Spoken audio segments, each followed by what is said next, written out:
Samantala, balik tayo dito sa Metro Manila. All-out support ang ibinigay ng sambayan ng Pilipino sa pinakamalaking laban ng pambansang kamao kahapon. Dito nga po sa Metro Manila, napunong iba't ibang plaza at gym ng mga kababayan natin para panoorin ang laban ni Pacman. Narito ang report ni Dante Perelli.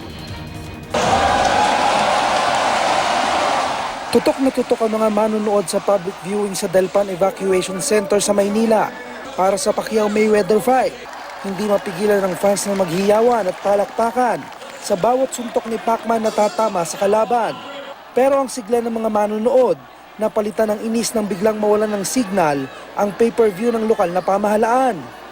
Bahagyang naantala ang libreng panunood pero kinalaunan ay bumalik din ang signal. Pero ang inis, lalo pang nadagdagan ng i-anunsyong si Floyd Mayweather ang nanalo. Parang hindi ko matanggap yun ah. Lamang na lamang siya tapos pagdating ng talo pa. Lalaban kami, Pacquiao pa rin. Maraming salamat, Pacquiao. Manny Pacquiao pa rin ako, kahit talo. Sigaw tuloy ng fans ni Pacman.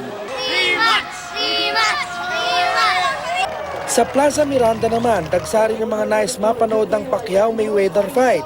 Sa dami ng dumagsa, bumigat ang daloy ng trapiko sa lugar.